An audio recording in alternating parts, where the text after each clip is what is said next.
ꯑꯍꯥꯟꯕꯃꯛꯇꯗ ꯃꯇꯝ ꯃꯇꯝꯒꯤ ꯋꯥꯐꯝ ꯑꯃꯗꯤ ꯔꯥꯁꯤ ꯐꯜꯒꯤ ꯊꯧꯔꯝ ꯇꯥꯕꯤꯔꯤꯕ ꯑꯃꯗꯤ ꯃꯤꯠꯌꯦꯡ ꯇꯥꯕꯤꯔꯤꯕꯁꯤꯡꯕꯨ ꯄꯨꯁꯄꯔꯥꯅꯤ ꯂꯥꯏꯁ꯭ꯔꯝꯅ ꯇꯔꯥꯝꯅ ꯅꯧꯁꯔꯤ꯫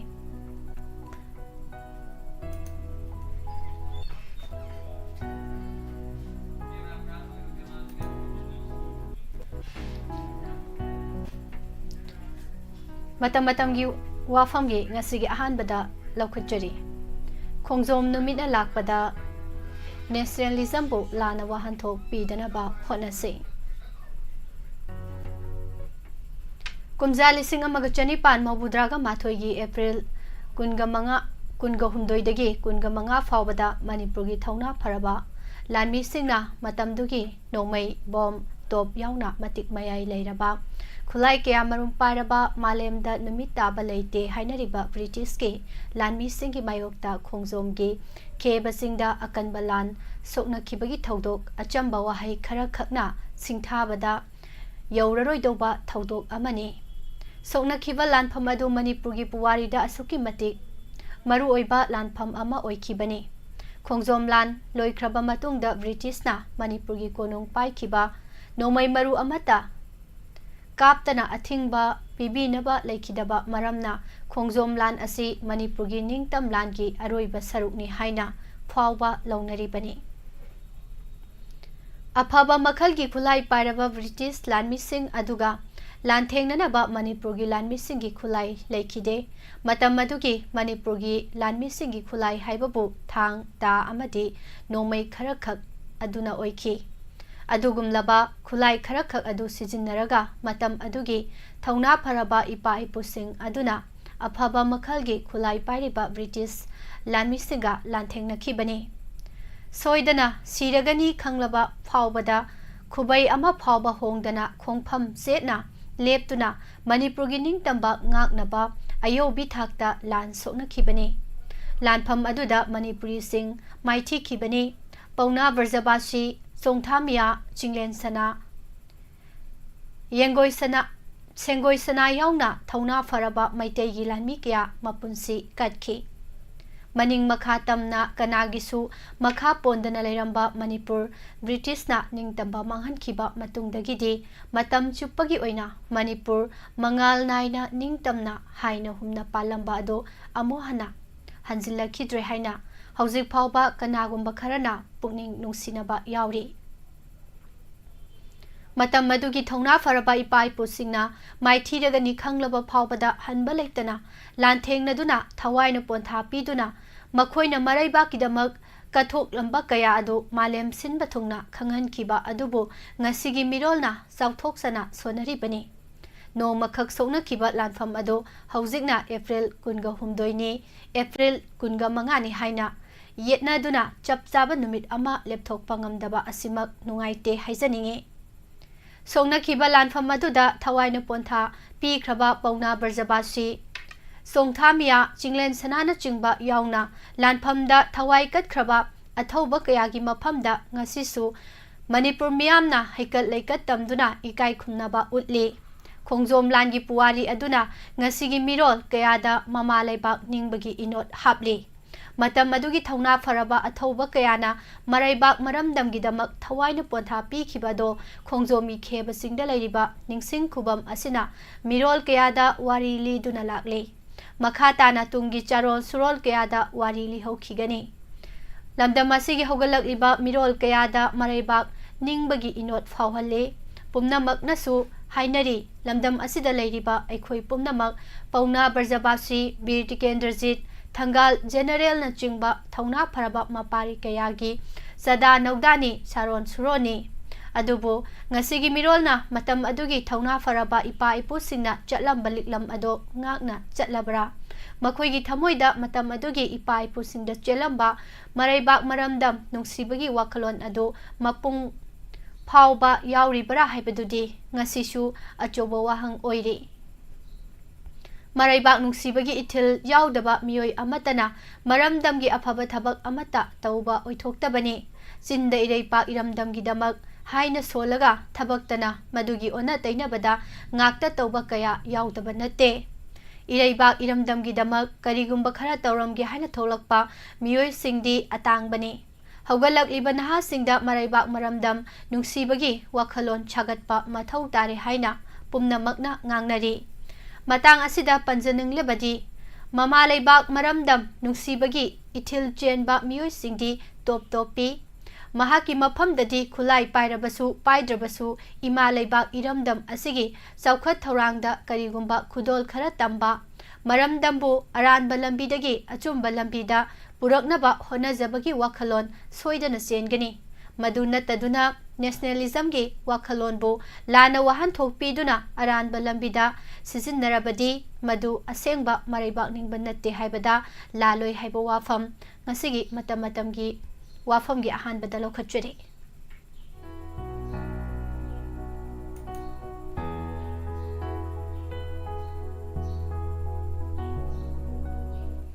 ꯃꯊꯪꯗ ꯂꯧꯈꯠꯆꯔꯤ ꯄꯣꯂꯤꯇꯤꯁꯤꯌꯟ ꯈꯨꯗꯤꯡꯃꯛ ꯃꯥꯟꯅꯗꯕ ꯋꯥꯈꯜꯂꯣꯟ ꯂꯩ꯫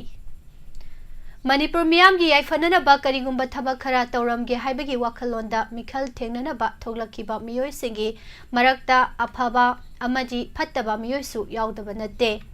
ꯃꯤꯔꯦꯞ ꯑꯣꯏꯅꯅꯕ ꯆꯣꯡꯊꯣꯔꯛꯄ ꯈꯨꯗꯤꯡꯃꯛ ꯃꯤꯌꯥꯝꯒꯤ ꯃꯥꯌꯣꯛꯇ ꯂꯣꯏꯅꯃꯛ ꯂꯩꯕꯗꯤ ꯅꯠꯇꯦ꯫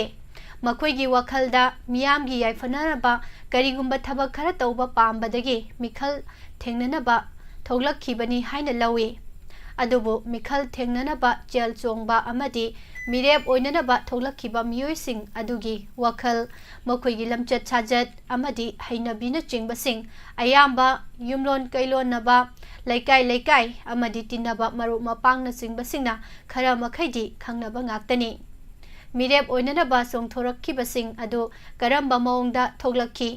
ꯍꯧꯖꯤꯛꯅ ꯀꯔꯤ ꯐꯤꯚꯝꯗ ꯂꯩꯔꯤ? ꯐꯦꯃꯤꯂꯤꯒꯤ ꯕꯦꯛꯒ꯭ꯔꯥꯎꯟꯗ, ꯁꯦꯟꯊꯣꯛ ꯂꯝꯕꯤꯅ ꯀꯔꯤꯅꯣ? ꯀꯔꯤ ꯁꯤꯟꯐꯝꯗ ꯂꯩꯕꯒꯦ? ꯃꯍꯩꯒꯤ ꯊꯥꯛꯅ ꯀꯔꯤꯅꯣ ꯍꯥꯏꯕꯅꯆꯤꯡꯕ ꯅꯩꯅꯗꯨꯅ ꯃꯤꯌꯥꯝꯅ ꯑꯄꯥꯝꯕ ꯃꯤꯍꯨꯠ ꯈꯜꯂꯕꯗꯤ ꯃꯤꯍꯨꯠꯁꯤꯡ ꯑꯗꯨꯅ ꯂꯩꯉꯥꯛꯂꯣꯟꯒꯤ ꯊꯧꯒꯥꯏ ꯄꯥꯡꯂꯛꯄ ꯃꯇꯝꯗ ꯃꯤꯌꯥꯝꯒꯤ ꯏꯍꯨꯜ ꯈꯪꯅ ꯑꯆꯨꯝꯕ ꯃꯥꯏꯀꯩꯗ ꯈꯣꯡ ꯊꯥꯡꯂꯛꯀꯅꯤ ꯊꯥꯖꯩ꯫ ꯃꯈꯣꯏꯁꯤꯡ ꯑꯗꯨ ꯀ꯭ꯔꯤꯃꯤꯅꯦꯜ ꯃꯥꯏꯟꯗꯦꯗ ꯑꯣꯏꯕ, ꯃꯤꯌꯥꯝꯕꯨ ꯍꯟꯊꯕ ꯃꯤꯠꯌꯦꯡꯅ ꯌꯦꯡꯕꯒꯤ ꯋꯥꯈꯜꯂꯣꯟ ꯆꯦꯟꯕ, ꯅꯨꯄꯤ ꯑꯉꯥꯡꯗ ꯍꯦꯡꯉꯣ ꯇꯧꯕ, ꯃꯌꯥꯏ ꯀꯥꯕ ꯆꯤꯟꯖꯥꯛꯅꯆꯤꯡꯕ ꯁꯤꯖꯤꯟꯅꯕ ꯅꯠꯇ꯭ꯔꯒ ꯁꯤꯖꯤꯟꯅꯕꯒꯤ ꯃꯆꯠ ꯆꯦꯟꯕ ꯑꯣꯏꯔꯕꯗꯤ ꯑꯁꯤꯒꯨꯝꯕ ꯃꯤꯑꯣꯏꯁꯤꯡ ꯑꯗꯨ ꯃꯤꯍꯨꯠ ꯑꯣꯏꯅ ꯈꯟꯕ ꯇꯥꯔꯕꯗꯤ ꯃꯤꯌꯥꯝꯒꯤ ꯃꯥꯌꯣꯛꯇ ꯂꯩꯔꯛꯀꯅꯤ ꯍꯥꯏꯕꯗꯨ ꯈꯪꯐꯝ ꯊꯣꯛꯏ꯫ ꯃꯤꯔꯦꯞꯁꯤꯡꯒꯤ ꯃꯐꯝꯗ ꯃꯔꯝꯗꯝ, ꯅꯥꯠꯀꯤ ꯆꯠꯅꯕꯤ, ꯁꯛꯇꯝ ꯉꯥꯛꯅ ꯍꯤꯡꯕ ꯄꯥꯝꯕ ꯍꯧꯒꯠꯂꯛꯂꯤꯕ ꯅꯍꯥꯁꯤꯡꯕꯨ ꯑꯋꯥꯡꯕ ꯊꯥꯛꯀꯤ ꯃꯍꯩ ꯃꯁꯤꯡ ꯐꯪꯍꯟꯕ ꯑꯃꯗꯤ ꯁꯥꯟꯅ ꯈꯣꯠꯅꯕꯗ ꯊꯋꯥꯏ ꯌꯥꯎꯕ ꯃꯤꯑꯣꯏꯁꯤꯡꯅ ꯃꯤꯌꯥꯝꯒꯤ ꯃꯤꯍꯨꯠ ꯑꯣꯏꯔꯛꯄ ꯊꯣꯛꯂꯕꯗꯤ ꯃꯈꯣꯏꯒꯤ ꯑꯄꯥꯝꯕꯁꯤꯡ ꯑꯗꯨ ꯊꯕꯛꯇ ꯑꯣꯟꯊꯣꯛꯅꯕ ꯍꯣꯠꯅꯒꯅꯤ꯫ ꯃꯊꯛꯇ ꯄꯜꯂꯤꯕ ꯋꯥꯐꯝꯁꯤꯡ ꯑꯁꯤꯒꯤ ꯃꯊꯛꯇ ꯈ꯭ꯋꯥꯏꯗꯒꯤ ꯃꯔꯨꯑꯣꯏꯕ ꯑꯃꯅ ꯃꯤꯔꯦꯞ ꯑꯣꯏꯕ ꯄꯥꯝꯕꯁꯤꯡ ꯑꯗꯨꯒꯤ ꯃꯔꯛꯇ ꯃꯔꯩꯕꯥꯛ ꯃꯔꯝꯗꯝ ꯅꯨꯡꯁꯤꯕ ꯀꯪꯂꯩ ꯅꯦꯁꯅꯦꯂꯤꯖꯝ, ꯃꯤꯈꯥ ꯄꯣꯟꯅ ꯍꯤꯡꯕ ꯄꯥꯝꯗꯕ ꯑꯃꯗꯤ ꯋꯥ ꯀꯜꯆꯔꯒꯤ ꯑꯍꯛꯄ ꯋꯥꯈꯜꯂꯣꯟ ꯆꯦꯟꯕ ꯃꯤꯑꯣꯏꯕꯨ ꯃꯤꯌꯥꯝꯅ ꯃꯤꯍꯨꯠ ꯑꯣꯏꯅ ꯈꯟꯕ ꯉꯝꯂꯕꯗꯤ ꯑꯄꯨꯟꯕꯒꯤ ꯁꯛꯇꯝ ꯍꯦꯟꯅ ꯃꯁꯛ ꯊꯣꯛꯍꯟꯕ ꯉꯝꯕꯇ ꯅꯠꯇꯅ ꯆꯤꯟꯖꯥꯛꯇ ꯃꯤꯄꯥꯜ ꯇꯥꯡꯗꯅ ꯍꯤꯡꯕ state ꯑꯣꯏꯍꯟꯒꯅꯤ꯫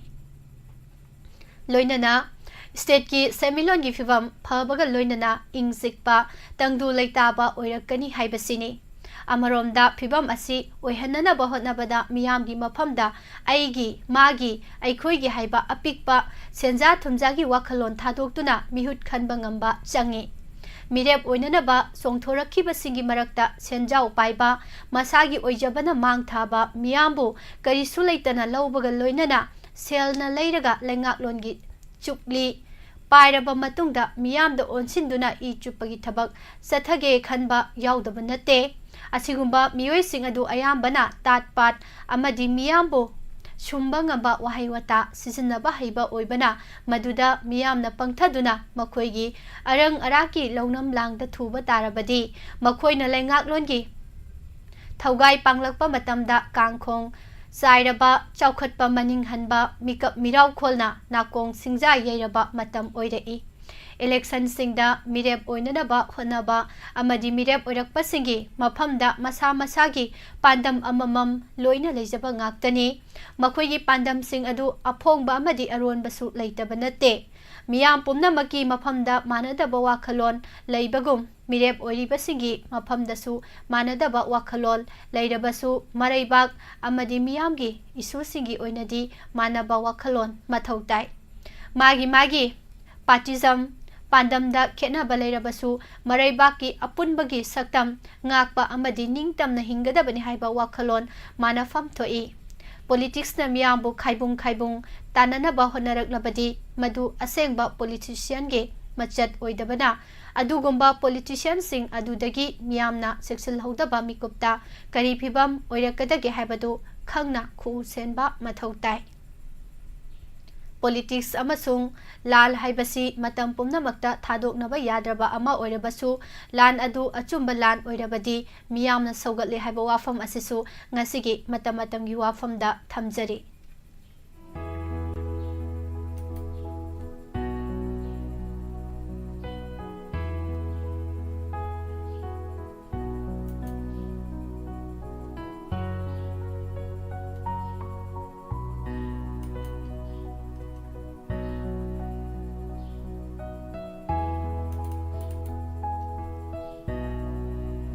Matam-matam gi wafam gi aroi bada lokhatjari miyoi bana mahausa lairem bida singna roisi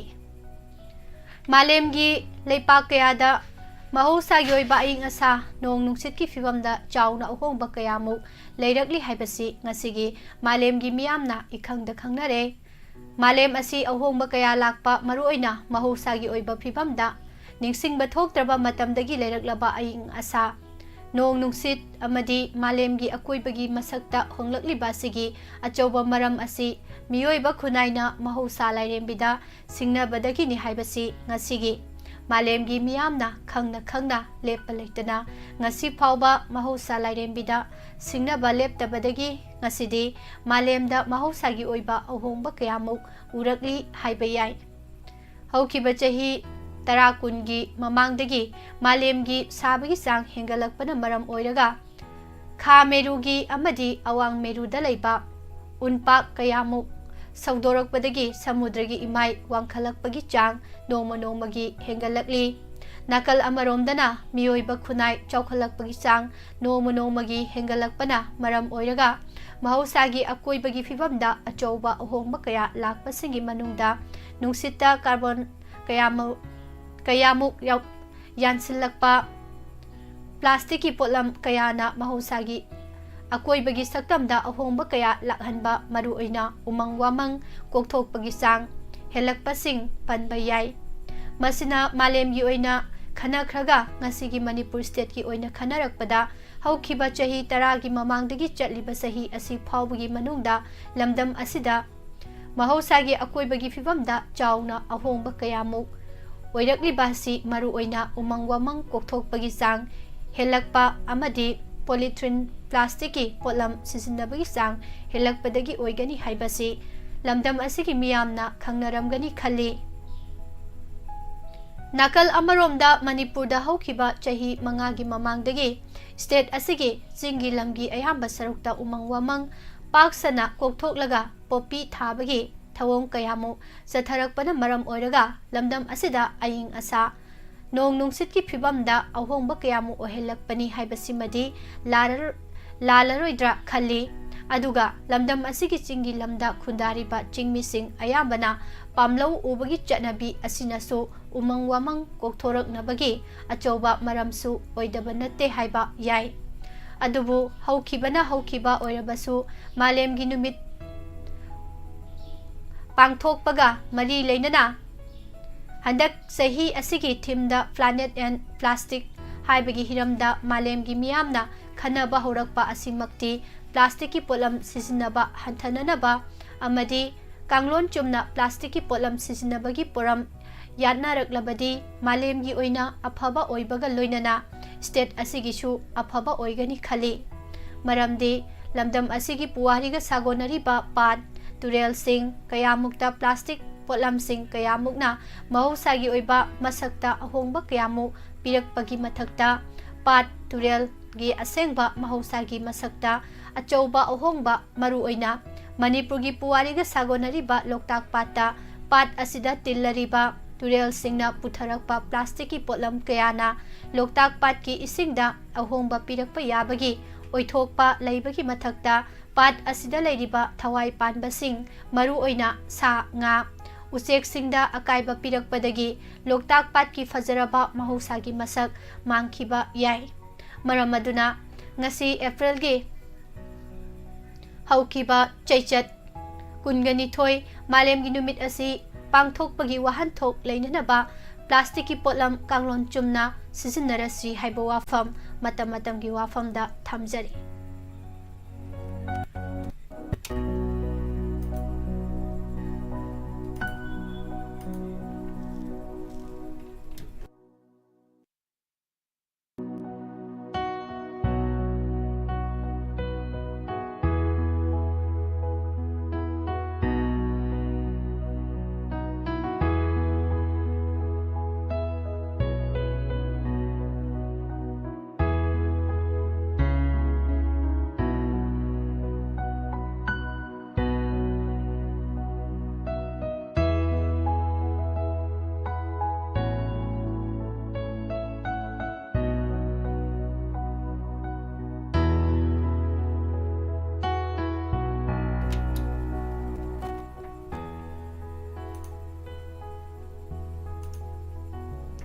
Thagachari mayam pumnamak asigi oinadi mayam han makai thamjaba Rashi Phal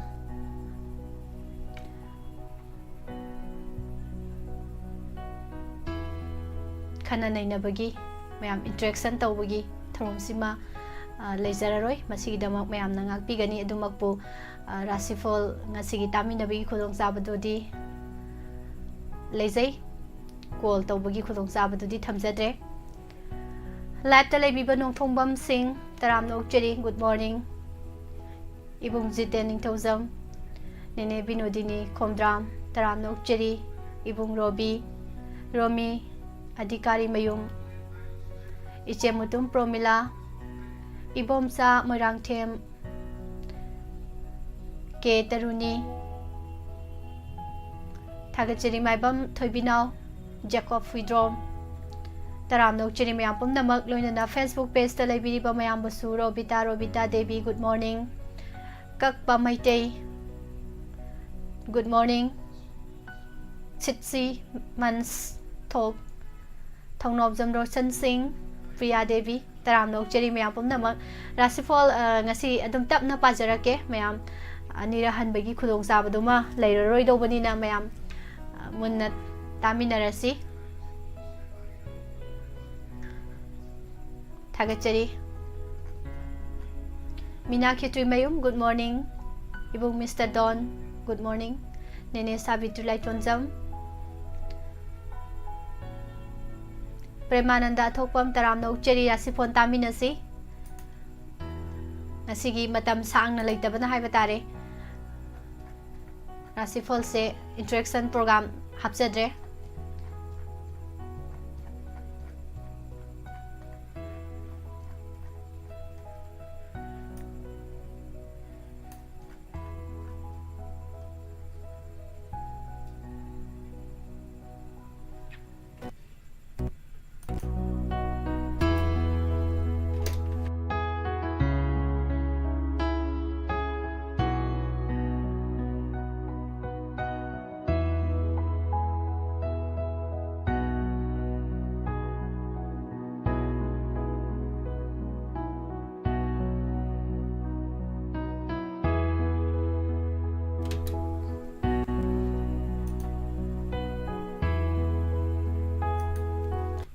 mayam adudi Rashi Phal hozarage tula pamje hebire ibung Mr. Don angom salai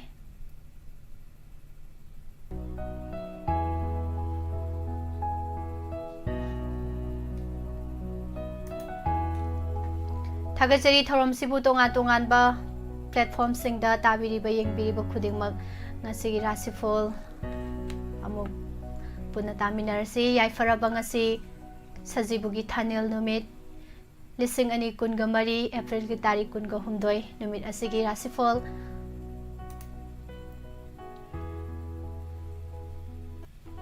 ahanbada Mesh Rashi section na hona jagani achauba makok oiba singna nungsibiragani sel pithok pisinda hai singani pot leiba yagani imungda santi leiragani pakhang leisabi singi lau taunagani Mahiru Singi Wakhal Sangde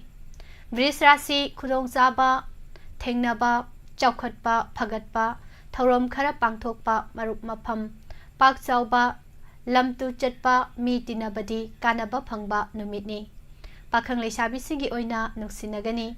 Mahairoi Singi Oina Hotnaningani Mithun Rashi Yeknaba Singna Changjarakpa Mateng Panglakpa Chaukhotpa Phagatpa Achauba Singna Nungsibiba Mamal Yamba Pot Lesin Bayaba Numitni Pakhang Leisabi Singi Amata Oiragani Mahairoi Singi Budi Saukhatlagani Karkat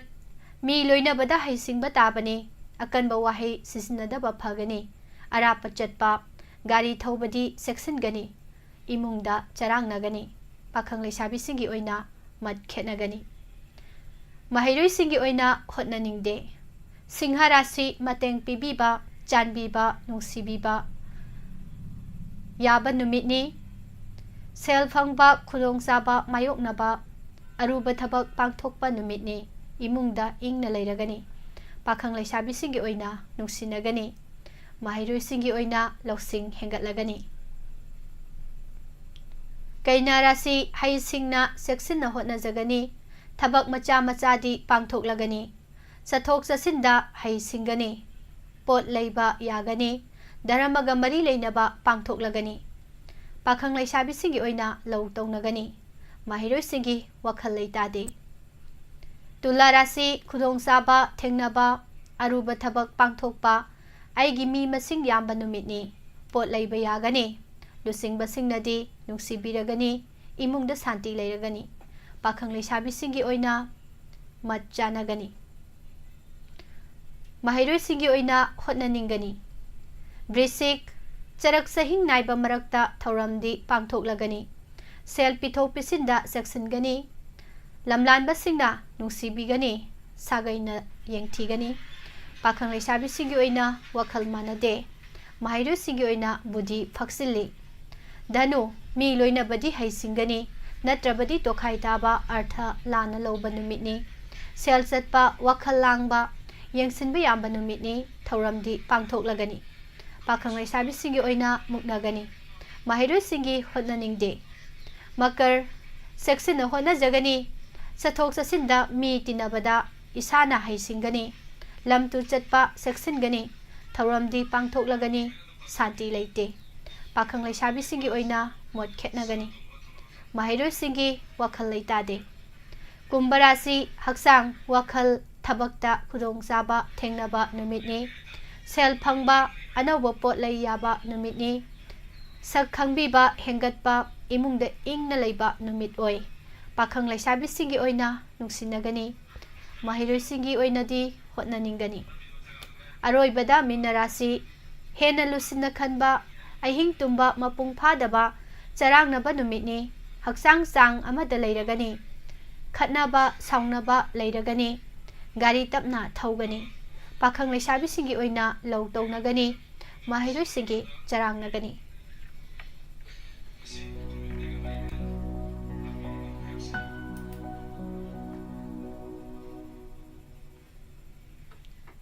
Thagachari Pumnamak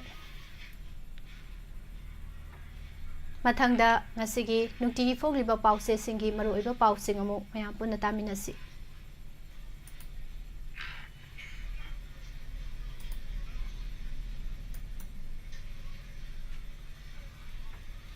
Thauram asigi Mahuna na aten ba break amatang lawsari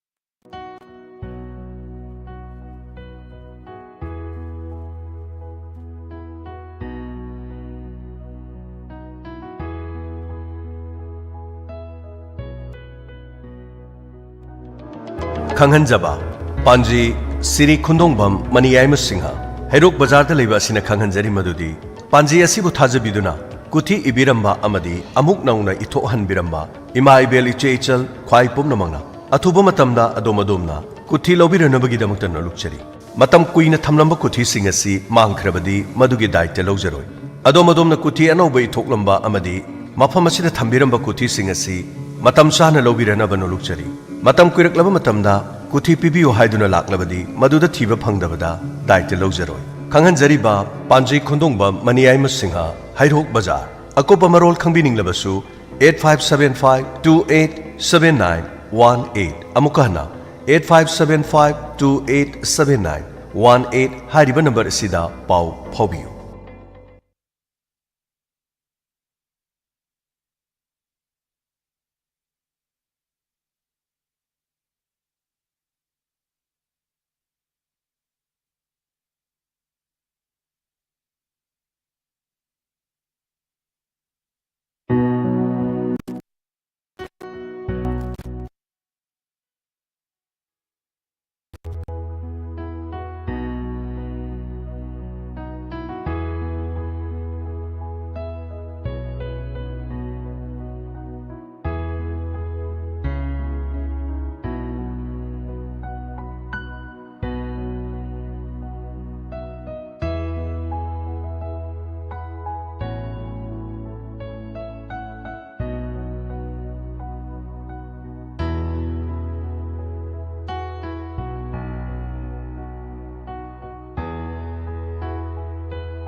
अहनबदा मरुओइबा पाव polling station तरागा माथोगी मिखल हनबदा सादा मरिफुगा माथोई दशमिक तरुक boat थादनख्रे polling station सिंगदा बाप wire फाउब तिंगदुना section थोरांग लौखतखी हाइरे तमेंगलोंगदा मिखल की duty थाबगी police इरांग हौरख्रे मिखल की duty थाबगी महु लान ओइना थाबियु हाइना personal सिंगना फोंदोरगे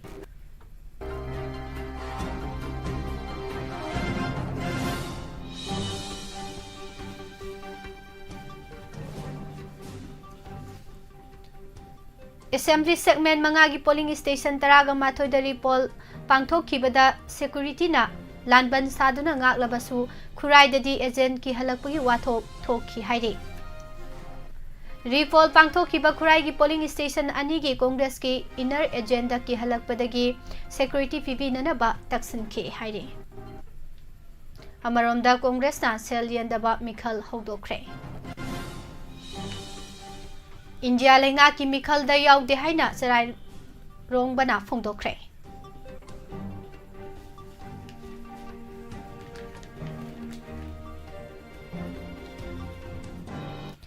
Lan gi wanaringai da Manipur dagi lupa crore chamagi mathakta khomgatlaga lotkhre haina Q Net Victim Association kaksingna phongdorakle Governor na khongzom numit ki yaifa pausel pirakle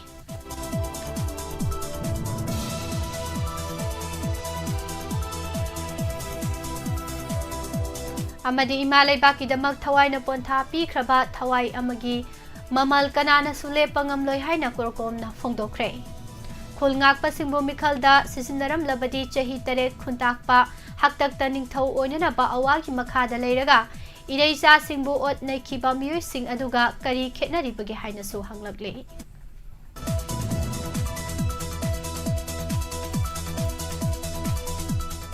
khurumjari morning newspaper reading meeting tabiri ba madi tabiri ba singbo pusparani laisomna taramna uksari Taranipan suba Lok Sabha election ge inner Manipur parliamentary constitution ge oina polling station taraga mathoida ngarang amu hana bot thadana khibada apunba voter masing gi sada maripuga mathoida smik taru bot thadana khre mamangi bot thada banumita choba irang thokiba amadi khulai paiba singna phawba pamdaba thodok sathakhiba laikhiba maramna bot thadana khiba du state amadi central forces ke masing yamlaba security personnel singna akanba mongda ngak senbagi thabak sathakhi amukta ukhidriba maongda polling station mamangda braf wire sing khajinba state amadi central force ge casper na chingba bulletproof gari sing polling station singi manak nakpa mafam singda thambasu uba phangki security force ke kahenba section thoranga loinana pangthokiba oibana mikhal asida pamna thodok thokiba gi pau leitre ayuk pung tare tagi hauraga pangthokiba mikhal asida miyamna ayu angan badagi hauna kiu lepna duna bot thadana ke manak nakpada hangba candidate singe camp singdasu mamangi numit adudagi ngarangi mikhal asidana meeting bagi sang yamna hena wangki polling station sing asida ngarangi unity tariba state amadi central force singi thakta mari lenaba district singi SP central force singi achoba official sing amadi election observer singna itat tatana patrolling satuna bot loiba phawba yamna kupna yangsinki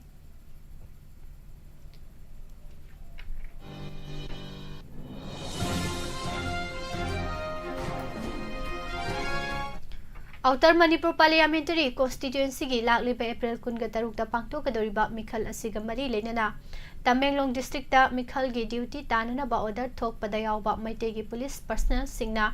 mikhal gi duty asi chatpa ngamloi haiduna GP college mamangda khongjang sangsinkhre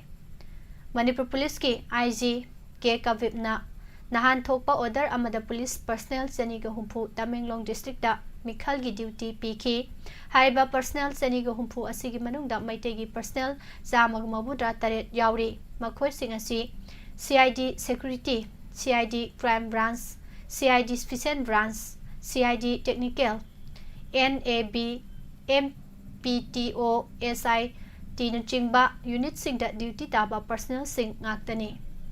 police personnel sing asigi khongjang asida saru yakiba personnel amana phongdorakpada manipurda hauzik oriba tangdu leita daba phibam asida maitai singna singda duty chatpa haibasi yamna khudong thiningai ne lengakna personnel sing asibu mikhal gi duty PB bagi mahut lan oina thabiu Outer Manipur Parliamentary Constituency Mikhal ga mari lenana Tamenglong da duty tharak pasi nungaite Imphal East Imphal West Bisnupur amasung Thobal District Police ki duty order thokpada maitei amata yaude mitei panghal amasung tribal gi personal ngakta thai adubo CID NAB na chingbagi order thokpadadi maitei masa ngakta order thokle Manipur gi hauji oriba tangtu leita daba phibam asida maitai singna singda satuna duty taba haibasi khudong thiningai oi order thokpada yauriba personnel sing asi duty chatloi haibadi natte adubu Tamenglong district nattaba atopa mafam amada thabinanaba lengak na mityang sangbiu haire karigumba lenga asina napuda chatkadabani hairabasu order thokpada yauriba maitai personnel sing asidi sungsat chatlaroi atopa mafam amada thabirabadi soidana chatkani hainasu phongdorakhi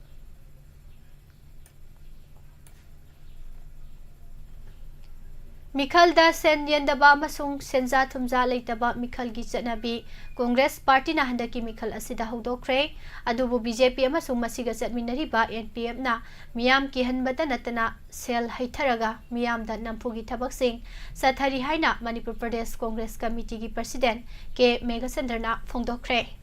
लाक्लिबे April 23 पांथोकदौरिबा 19 सुबा लोकसभा मिखलगी अनिरक सुबा तांककी vote थादनगदौरिबा असिगी येंगलगा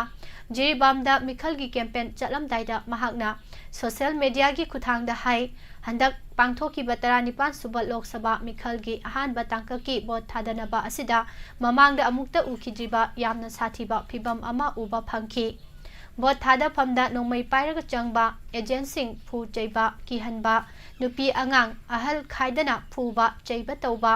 नोंमै कापसिदुना सोअनबासी इंडियादा अमुक्ता थोकलमगनी थाजदे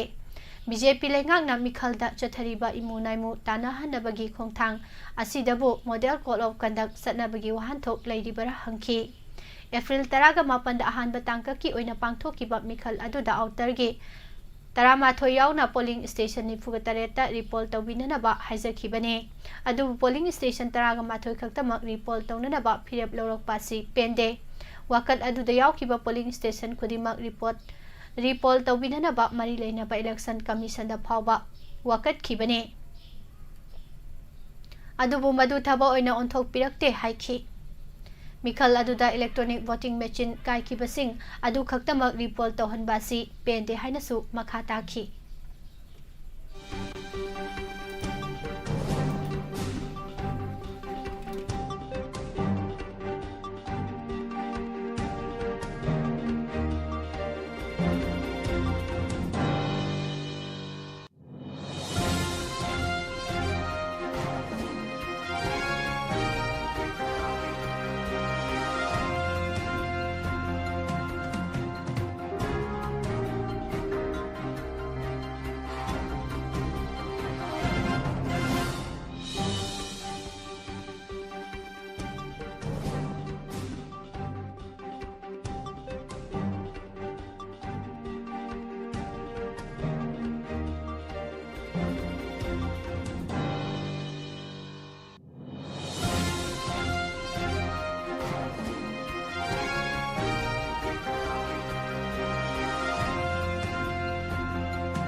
इंडिया की मिखलना मणिपुरी फुरुप की अपुनबा लिंगजेल थुगाइरकलिबासे एखोय पुमनमकना थेंगनमिनसी असिगुंबा इंडिया लेंहा की मिखल असिदा याउदे हाइना पाम्बाइना लुसिंगबा यूएनएलएफ ना फोंदोरकले दालौलुप असिगी मीडिया कोऑर्डिनेटर सराय लोंगबा थोक्सोमना खुयेक पिदुना थादोरकबा चेरोल अमदा हाई मणिपुर इंडिया की हंदक पांथोकलिबा 19 सुबा लोकसभा मिखल असिना मरम ओइरगा अखोयगी इरेपाक असिगी मियाम ngасidi मचोय मचोय तारक्तुना फुरुप की अपुनबगी लिंगजेल असि काइथरकले हिरम असिदा पार्टीना इरेसा सिंगदा थमनिंगबा वाफमदी मणिपुरबो इंडियाना नमफुदा लौसनख्रबा मतुंगदगी ngasi फावबा पांथोरकलिबा इंडिया की मिखल खुदिंगमक्ता अखोय ई मसेलगी मरक्ता खतना जैनबा उंखनबासी लिसांग सितना लाक्ले ngasi मकथोकलिबा मिखलगी खतना जैनबा असिमसु अनौबा थवोंग अमा नते हाइनसु फोंदोरखी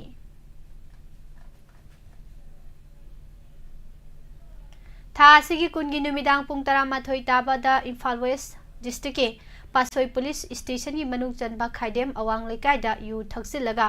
मपा मचा फुनबदा मपा लेखिद्रबा मपासी ममिंग नाउरेम जयचंद्र सही 58 अपोकपा मनाउ कवी खाइदेम अवांग लेकाइदगिनी हाइरी महाका फुनरिबा मचानुपासी ममिंगना एन तरुणजित सही 38 कवी हाइरी April kunga humdoi khongzom degi numina lakpada Manipur gi Governor Anusuya Uike amadi Chief Minister Nothomba Birena miyamda yepa paujel pirakli. India gi mikhal na Manipuri Furup ki apunba lingzen da akaiba pirak pagaloina na khongzom de April kunga humdoi na lakpada imalai bakanaba British ki mayokta thengnakhiba lanthengda thawaina pontha pi khraba athauba ipa ipu singi maphamda korkomna nolukna yawolgi kai khumnaba ulagle loinana imalai baki damak thawaina pontha pi khraba thawai amagi mamal kanana su lepangam loi haina su phongdorakle.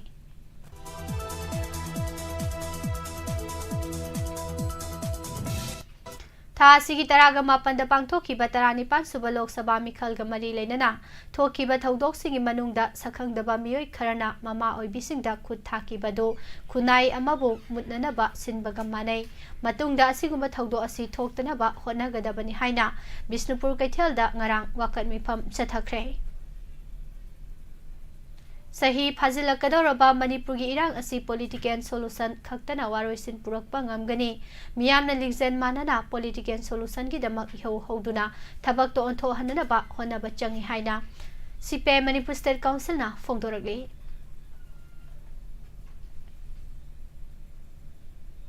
Mitay bu constitution gi ngaklo phanghananaba scheduled tribe ki lista salhananaba Manipur lengakna center da recommendation thakadabani haina World Mitay Council WMC na leptana sangsilakpa khongjangi charu ama oina ngarang su Kaksing district ki manung chanba lamjau gi panthoi bisangne da kholaw lawbaga loinana khongjang sangsinkhre.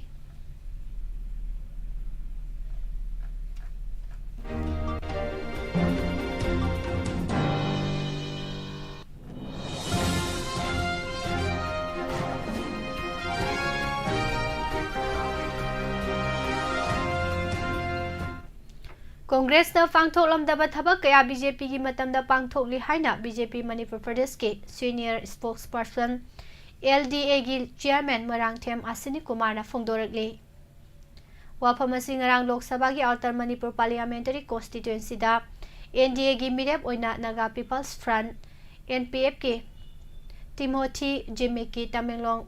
Multipurpose Hall da pangthokiba mikhal gi campel da phongdokhibane. Tharom asida mahakna hai luraba tanpham asida Tamenglonggi miyamna NDA gi puthokliba mirep asida utliba thaujal asi nungaiba phawi. Prime Minister Modi gi mijeng makhada region asigi oina tongan ba chaukhat thaurangi thabak kya leptana paikhatli.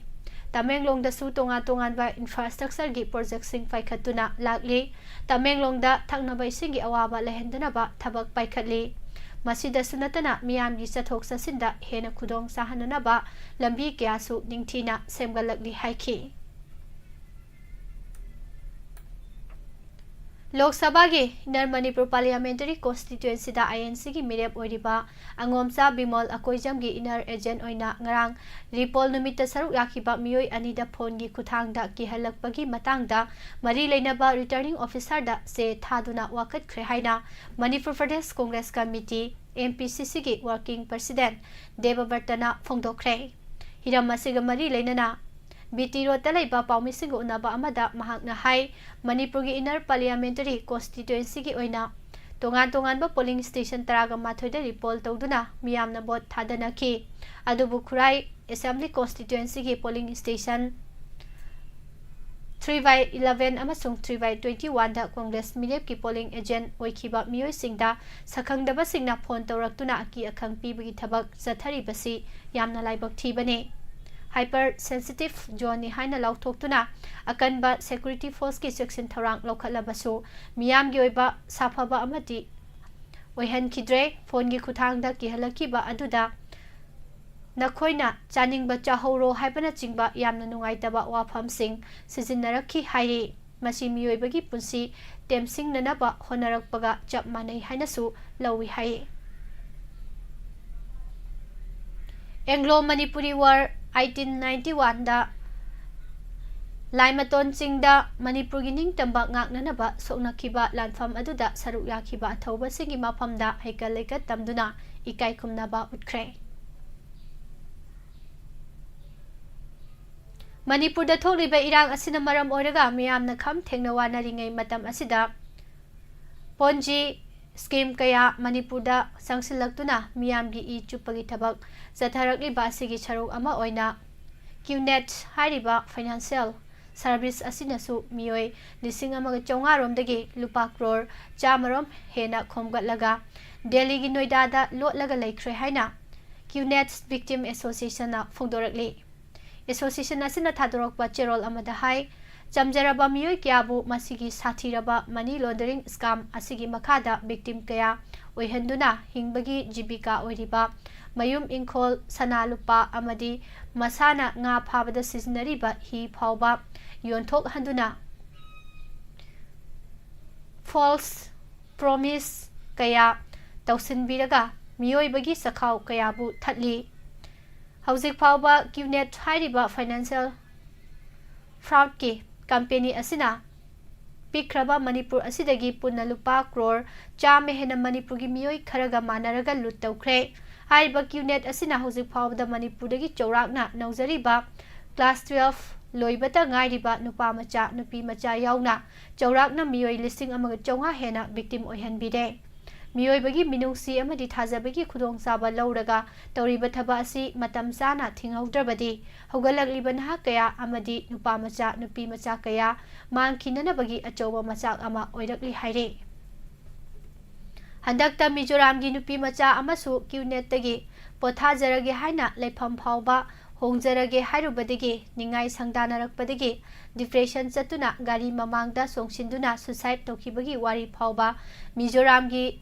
MZP amadi Mizoram Students Union Delhi na phongdokpa laikhrabani masida sunatana hariba thaudo asidagi Mizoram laingangna akanba initiative lauduna Mizoram gi men offline oiriba Wilson amadi North East Circle gi head oiriba Tamuli Bhai masamak Mizoram gi police custody da investigation loidriba phawba Mizoram dagi thokpa yaroi haina phajinduna thamkibagi Wapham phawba laikhre makoina registration fee global distribution rights laidoini taxation department ta register tawdoini haijinduna lupa lakh kaya kaya miyoi kyadagi company expansion gi mingda lauthokraga overprice oiba product khara pisinduna sales asi matpagi thabak sathari hai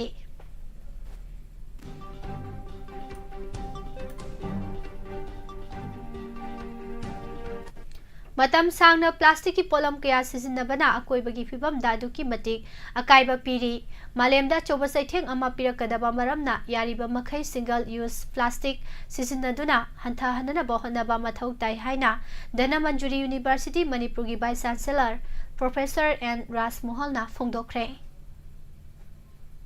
Ningtamba laiba ama oina ningtamna hingba haibasi miyoiba khunai achoba maipakpa amani haina paujel piriba April 12 khongjom lan ningsing numit khongjom dena lakbada Students Union of Kanglaipak sukna Anglo Manipuri War 1891 da thawaina pontha pikraba ireiba iramdamgi thauna pharaba thaubasingi mafamda ikai khumnaba utpaga loinana laibak miyamda yaifa pausel pirakle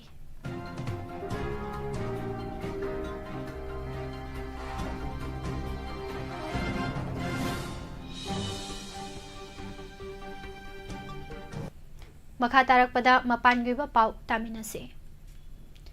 Israel na khudum chanduna lairiba Palestinian ge West Bank ta nomaisi numita thokiba tongan ba thodok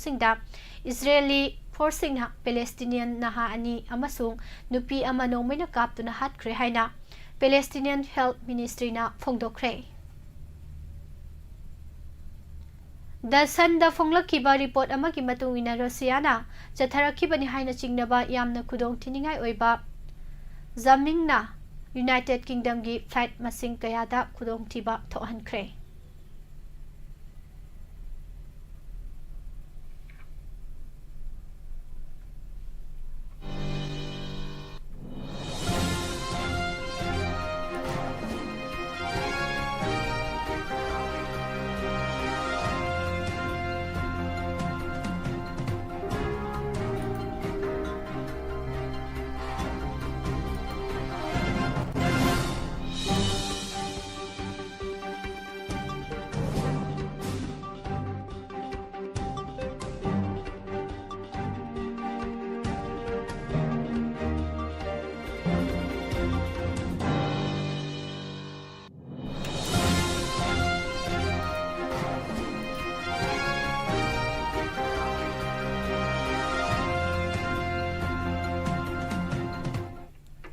हौखिबा चेयोलदा इरानगी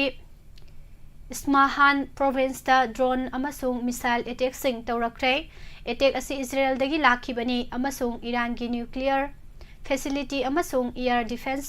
systems थमलिबा result अदुदा target तौखि हाइना फोंदोकले पैलेस्टीनिया की Gaza strip के Hamas सिंगना सथरखिबा ममांगदा अमुक्ता उखिद्रिबा अक्टोबर 8 की अटैक अदु थोहनखिबनी हाइबा असोइबसिंग अदुगी मराल याजदुना इजराइल की मिलिटरी इंटेलिजेंस डायरेक्टोरेट की मकोक रिजाइन तौखरे हाइना निंगथौकाबा नुमिता इजरायली मिलिटरीना फोंदोखरे मालदीव्स प्रेसिडेंट मोहम्मद मोइजुगी सैना याबा फिरेप अमु हेना कंखलहनबा याबा फिबम अमदा महाकी party People's Nation Congress PNC ना नहान पांगथोकिबा इथत लेबा अदुगी पार्लियामेंट मिखलदा चाउना माई पाकले हाइरे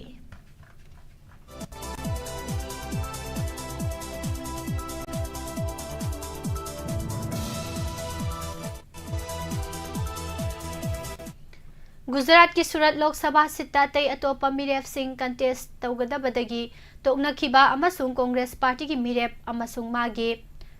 सब्स्टिट्यूट के नॉमिनेशन सिंगदा असोइबा लई हाइदुना रिटर्निंग ऑफिसर अदुना रिजेक्ट तौखिबा मतुंग बीजेपी की मुकेश दलाना सीट अदुदगी लंबा याउदना खल्लगनी हाइना बीजेपी गुजरात यूनिट चीफ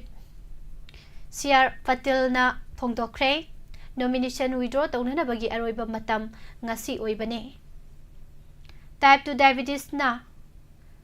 अनाबा अमा ओइरिबा दिल्ली चीफ मिनिस्टर अरविंद केजरीवाल ना नुमित खुदिंगी महाकी डॉक्टर मिनिट 15 की वीडियो कंसल्टेशन तौननबगी हाइजरखिबा दो दिल्ली कोर्ट अमना याखिद्रे हाइरे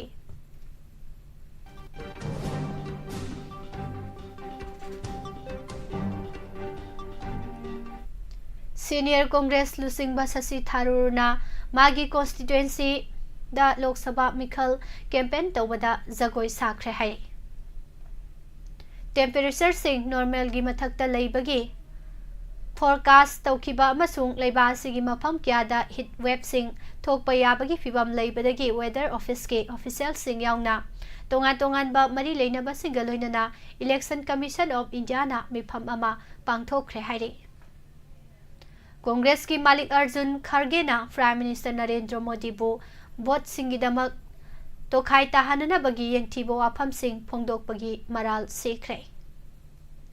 गाजीपुरदा अमोट अकाई हुंदोकफमदा थोखिबा मई चाकपी थौदोक अदुना मफम अदुदा लेरिबा मियाम सोर होननबा होनबदा वारिंगै अमसुंग हक्सेलगी ओइबा अतै खुदोंथिबसिंग थोकपा याबगी फिबम लेरिंगै थौदोक अदुगी मतंगदा AAP ना लुसिंगबा MCD अदुदा BJP ने अटैक तौबगा लोइनना निंगथौकाबा नुमिता पॉलिटिशियनगी अमगा हुनबगी लान अमा थोकले हाइरे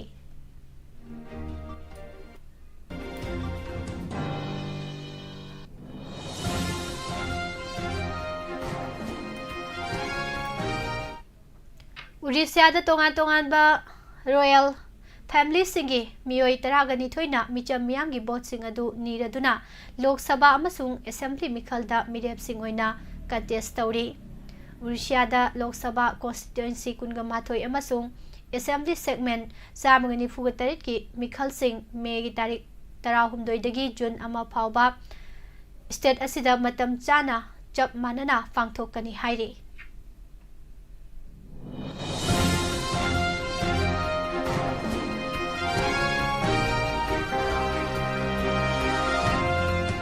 सानबगी पाव पिजरे अहुमलक ओलंपियन ओइख्रबी दीपिका कुमारी ना लेबाक पोकपा नुमितगी सैनागी सिटी संघाईदा पांगथोकदोरिबा सरी वर्ल्ड कप 2024 दा इंडिया की लंबा लुसिंगलगनी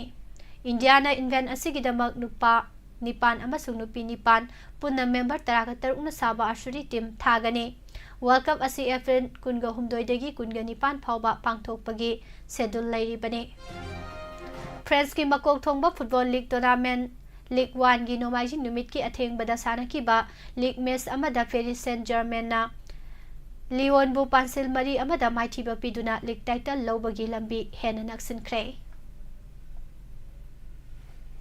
Malemgi T20 cricket tournament singi manungda khwadi thawangba oiriba Indian Premier League IPL 2024 gi nahan athengbada sanakiba tournament ki 53 suba league match amada Gujarat Titans ke batter Rahul Tewatia na utkiba phajaba batting ki performance na Punjab Kings pu wicket ahumda maithiba pikre. World number 1 amasung record oina Grand Slam title kungamari rak laukraba Serbia gi sanaroi Novak Djokovic Seoul asida sanagadaba Madrid Open da yauraroi haina media gi report amada phongdorakle. La Liga leader Real Madrid na Barcelona bu pansil ahum anida maithiba piduna record oina 33 suba Spanish title lobagi confirm tawkre. Jude Bellingham na ahapa matamda sankiba goal gi mateng na El Clasico match asi Real Madrid na maipak pangamki.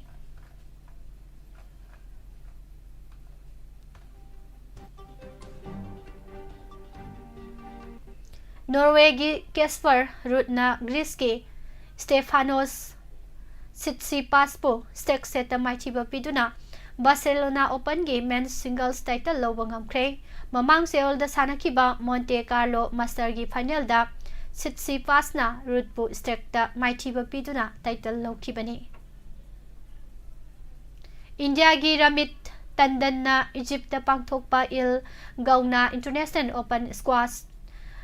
tournament ta fajaba khongjal da laklamba du nahan athengbada sanaba ahum suba round da world number 3 Peru gi sanaroi Diego Ilias ki makutta maithiduna campaign loisinkhre.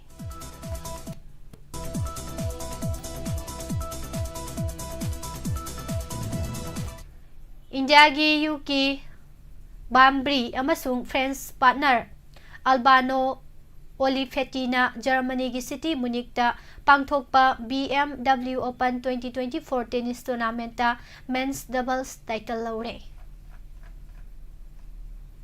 Laisram Teresa gi ran chamaga humbudraga mari amasung Laurembam Prina gi century na PTCC pasoi anisuba MNCA Women's Under 19 One Day Trophy semi-final qualify oire. Kangba Chess Academy Ningom Thong Bazar na sinduna pangthokiba ahum suba KCA Trophy Rapid Chess Tournament 2024 gi loisinkhre. Rated Players RK Bogendro na edition asigi winner oikre.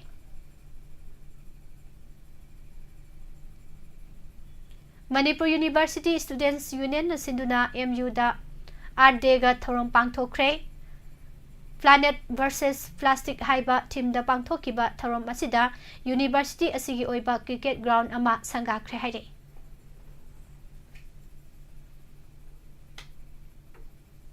United Veterans Football Association Manipur UVFA M na sinduna CYLC How Round Singzamai Singa Makhada Sathariba Manga Suba Sangai Trophy Veterans Football Championship 2024 gi sanakiba matching da IMVFA Singjamai amasung EMVFC Lamlai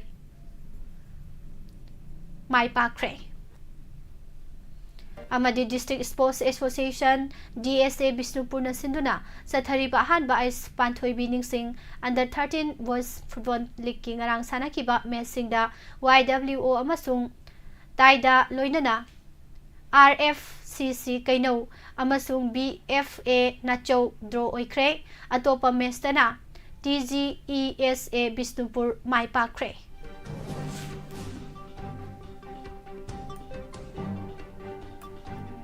Loisilakpada maroiba pau amo na pijari.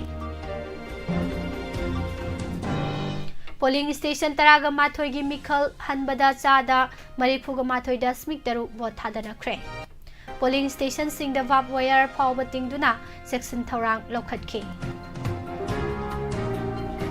Security na langban saduna ngaklaba sukhurai da di agent ki halakpagi wathok thokki haire. Repol pangthokkiba khuraigi polling station anigi Congress ki inner agenda ki halakpadagi security pibinanaba taksinki hai. Tamenglongda Mikhal gi duty thabagi police sing irang haurakre. Mikhal gi duty thabagi mahut lan oina thabiyu haina police personnel singna phongdokre. Lan gi wanaringeda Manipurdagi lupa crore chamagi mathakta khomgatlaga lotkhre haina QNets Victim Association Kaksingna phongdoragli. Governor amadi Chief Minister na khongzom numina lakpada yafa pausel piragli. Congress na senjendaba Mikhal Hodokre haina MPCC ki President K Meghasandana phongdokre.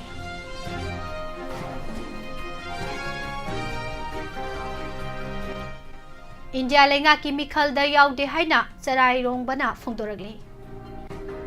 Amadi ima leiba ki damak thawai na pontha pikraba thawai amagi mamal kanana sule pangamloi haina korkom na hairi. Khulngak pasingbu Mikhal da sizindaram labadi sahi taret khuntak pahaktakta ningthau oinanaba awagi makhada leiraga ireisa singbu ot nakiba miyoi sing aduga kari khetnari bage haina so hangli. Bijariba pausing asigaloina na hausiki nungtigi phongiba pause singlegi lokthoksaба maroiba pausing miyamda pijaba loishinjari. Mijek tabiriba amadi tabiriba singbu amuka hana pusparani laishromna khurumsari.